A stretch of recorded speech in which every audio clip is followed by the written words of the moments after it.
let's talk about the conflict between the state of Florida and the federal government. So the Biden administration has been very overt in its opposition to you personally. You've had Jen Psaki ripping on you from the White House press room. You've had President Biden making not particularly oblique references about you during press conferences that he manages to get through. And the sort of ratcheting up of the battle between the state of Florida and the federal government has become very clear to a lot of folks. Frankly, it's been encouraging to me because I think that states actually need to stand up to the predations of the federal government at this point. But can you give us sort of some insight as to, is there anything going on behind the scenes? Is there any conversation between the governor's office and the White House? Well, I would say anything that comes up, they will try to politicize it. Education, health, you name it. That's just how they are. That's how they're wired. And so, for example, the monoclonal antibodies, when we had the height of our summer wave, they cut our monoclonal antibodies. I rolled out a very successful program. We had 25 sites. People were getting it. It had great results, and they cut it. I had to go find another company, GlaxoSmithKline, do a separate deal to be able to paper over the decline. Now, they've cut it so much, but our infections have gone down even more that we're ending up in good shape at this point. But they deliberately did that. They said there was no shortage. They were just doing it for, quote, equity purposes. And you got to wonder why you would do that. You also look at what they're doing with the contractor mandates and the OSHA mandates. Look, I think that is more directed at states like Florida because some of these big blue states will probably impose those mandates on their own. They know we will not do that. And so we're fighting back against that very strongly. We have a special session of the legislature. We have the lawsuits across the board about all those things. But they don't respect states like Florida's prerogatives. And the fact is, things like schools they try to butt into. We have conflicts where some school boards weren't following our state's Parents' Bill of Rights. And so the State Board of Education took the salaries away from the elected politicians. Biden comes in and they put the money back in. They're bailing out politicians who are disobeying state law. How is that an appropriate use of the federal government? And we're going to address that in our special session. But time and time again, they want to come in and do it. I think that they've really failed on this.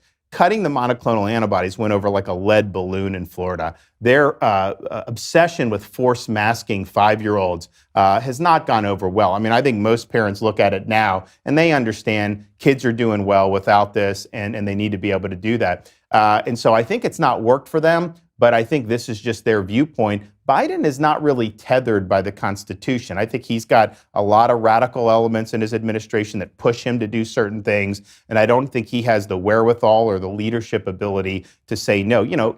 Even Obama would tell the lefties at sometimes that they were going too far. Bill Clinton would sometimes.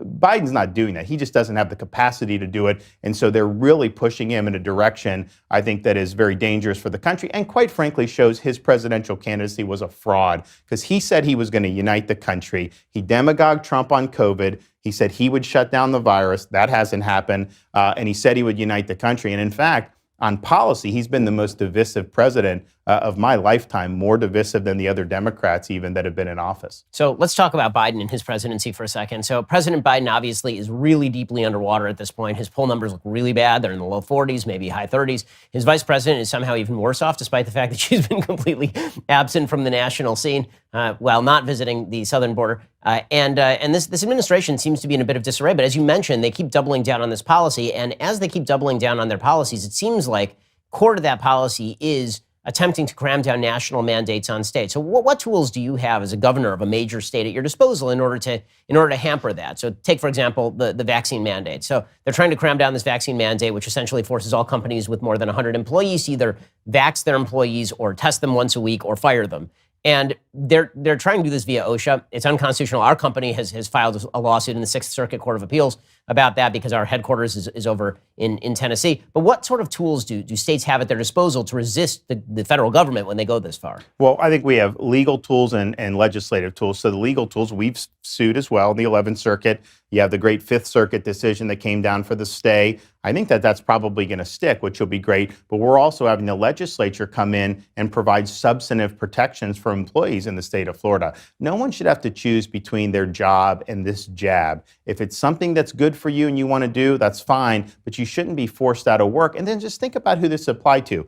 Nurses, truck drivers, all these, they've been working the whole time. They've been working the whole time, and now all of a sudden you're going to potentially cast them aside. So we're providing those protections. The legislature is going to debate some other things. We've actually talked about taking some of Biden's stimulus money and paying off the OSHA fines for the business that don't comply. Although having this stay in the court, may make that be something that we don't have to do. We also, in terms of the illegal immigration.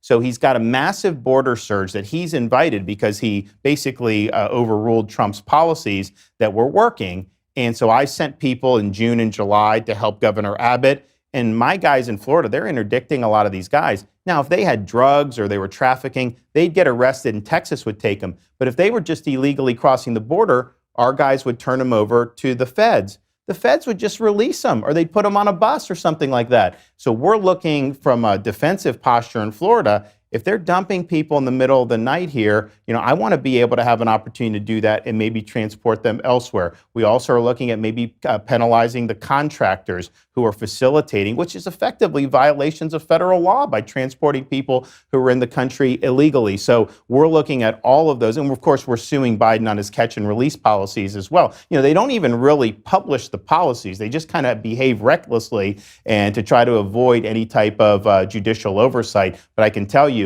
having 200,000 people cross every month, that's basically a medium-sized American city that they're importing illegally from all, and not just Mexico. In fact, very minor of Mexico. It's over 100 countries because people know Biden's president. You can get to that southern border, you're home free. So one of the things I think a lot of conservatives love about your governorship and about your sort of persona publicly is your combativeness, is your willingness to go right at the media. Where did you pick that up and why? Because the flag still stands for freedom, and they can't take that